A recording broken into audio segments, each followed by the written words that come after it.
Hello, my dear students.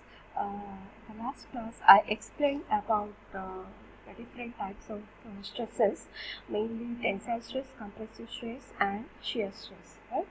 So today we will see Hooke's law and what is the formula, mathematical formula for stress strain, and we solve some problems in that. Okay. What Hooke's law states? It states that when a body is loaded within elastic limit, the stress sigma is directly proportional to strain. Okay, within the elastic limit, the stress is directly proportional to strain. Or within the elastic limit, the ratio of stress applied to strain developed is a constant. Okay, this is the Hooke's law. Means if all of you know, I think what is elastic limit, right? Elastic limit is the limit till that point the body it regains its original shape or size when the load is removed. So that is the elastic limit. So when the body is loaded within the elastic limit, the stress is directly proportional to strain. That is the Hooke's law. Or it can also be stated like within the elastic limit, the ratio of stress applied to strain developed is a constant. Okay.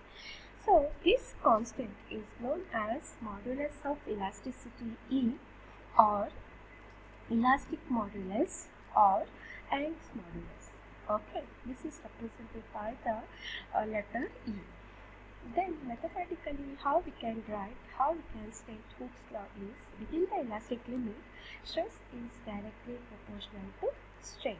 This one. The stress is directly proportional to strain. Okay, so stress is equal to a constant into strain. So this constant is called as modulus of elasticity or elastic modulus. So this elastic modulus, that how we can write E is equal to sigma divided by E. Okay, so E is equal to stress divided by strain. So Young's modulus is equal to stress divided by strain.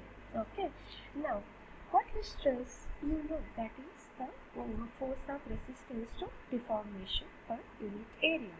So mathematically how we can write stress is equal to load divided by area, P divided by E. What is strain? Strain is deformation, that is change in the length to the original length. It may be increasing the length or decreasing the length, but in the case of tensile stress there will be increasing the length. In the case of compressive stress there will be decreasing the length. So strain is equal to change in the length delta L divided by N. So now you substitute the stress and strain in this equation. Okay, what is E?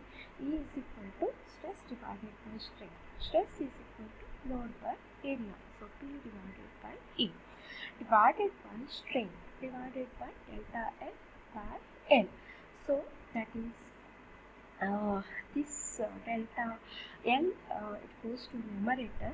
So E is equal to TL into A into delta E. Okay,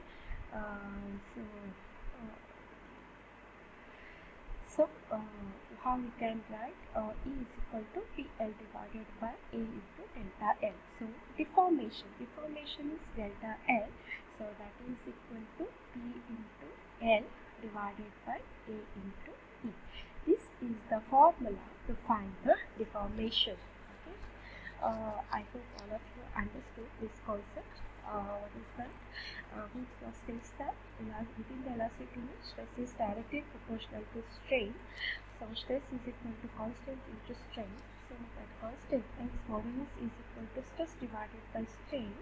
Stress is equal to load by area, and strain is equal to delta L by N. When we substitute in this equation, so what we will get? Deformation is equal to PL divided by AE. So this Young's modulus is generally assumed to be the same in tension or compression, and for most of the engineering application has a high numerical value. Typically, E is equal to 2 into 10 raised to sorry, 2 is equal to E is equal to 210 into 10 raised to 9 Newton per meter square. So that is actually 200 gigapascal for steel, 200 into 10 raised to 9 Newton per meter square. So this is about Hooke's law, and based on the Hooke's law you can find the deformation that is equal to E and divided by A. Okay. Next we will see in the some problems. Okay. So how it is?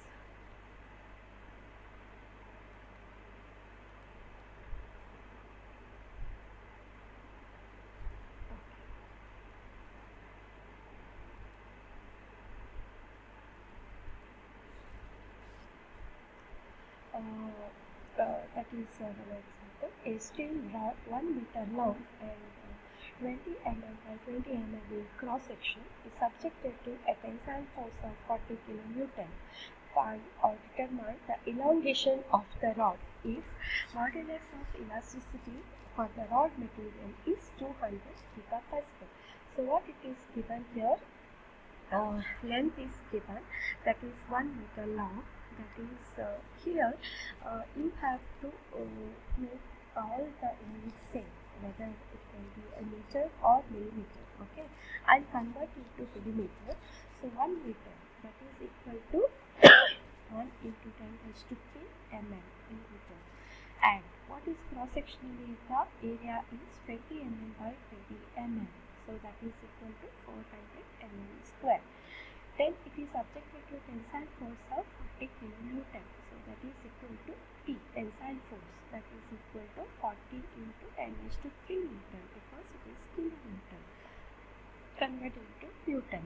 Next, modulus of elasticity, that is E, is equal to 200 GPa.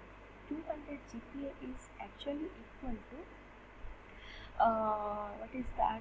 GPa is equal to 200 into 10 raised to 9. Actually it is 10 raised to 9 Newton per meter square. But if you convert it into millimeter square, it becomes 200 into 10 raised to 3. Because that millimeter, when you convert meter into millimeter, 10 raised to minus 3 square, that is equal to 10 raised to minus 6. 10 raised to minus 6 plus 10 raised to 6 get cancelled. It remaining is 200 into 10 raised to 3. Next, we have to find the elongation. Elongation is nothing but deformation. That is equal to deformation is equal to delta L. That is equal to PL divided by A into P. So here P is 40 into 10 raised to 3. This is actually not 103. Okay, this is 10 raised to 3, not this. And L is equal to 1 into 10 raised to 3. That means 1 into 10 raised to 3 here is not 103. And A is equal to 400 mm square, so that is 400, and E is 200 into 10 raised to 3. So this is again, it is not 100 into 3, it is 10 raised to 3. So when we simplify this, we will get the answer 0.5 mm. So this is the deformation. Okay, so like this, in this way we can find what is the deformation. So it is very simple problem. I think all of you understood that. Next class we will solve some more problems. Okay, thank you.